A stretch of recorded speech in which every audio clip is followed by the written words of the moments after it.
MC દ્વારા global વોર્મિંગને લઈને નિર્ણય ઓક્સિજન વધે તે માટે મહત્વનો નિર્ણય લેવાયો। પર્યાવરણલક્ષી કામો ઝડપથી વધારવામાં આવશે। ડ્રેનેજ લાઇનો, ગાર્ડન ડેવલપ કરવામાં આવશે। ઇલેક્ટ્રિક બસો લાવવા, કચરાનો નિકાલના કામો કરાશે। રાજ્ય સરકારની આ કામો માટે મંજૂરી લેવાશે। વિશ્વની અંદર ગ્લોબલ વોર્મિંગની સમસ્યા જોવા મળતી હોય છે। વાતાવરણની અંદર કાર્બન ડાયોક્સાઇડનું પ્રમાણ વધતું જાય છે।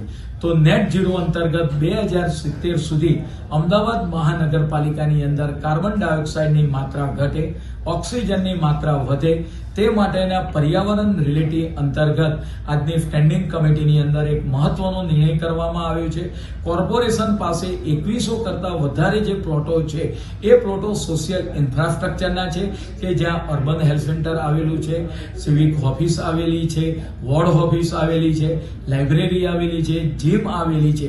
આવા જે પ્લોટો છે તેને મળવાપાત્ર બેઝ એફએસઆઈ કરતા એફએસઆઈ જે બચી હોય આ એફએસઆઈ ને બજારની અંદર વેચી પર્યાવરણ લક્ષી કામો મહાનગરપાલિકાની અંદર ઝડપથી વધે।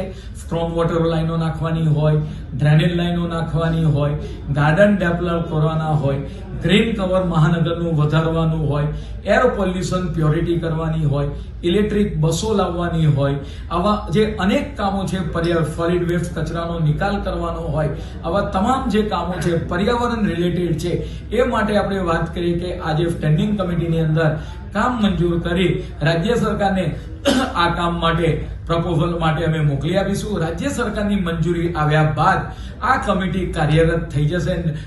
નેટ ઝીરો અંતર્ગત કે મહાનગરમાં આપણે વાત કરીએ કે કાર્બન ડાયોક્સાઇડની માત્રા ઘટે તે માટેના પ્રયત્નો, એની અંદર જે પબ્લિકની સુવિધા વધે, કે સ્ટ્રોંગ વોટર વરસાદી પાણીનો નિકાલ થાય, તળાવોના આયોજન થાય, long term planning, short term planning, તદ ઉપરાંત આપણે વાત કરીએ કે વૃક્ષારોપણ ધનિષ્ઠ થાય, વધારે માત્રામાં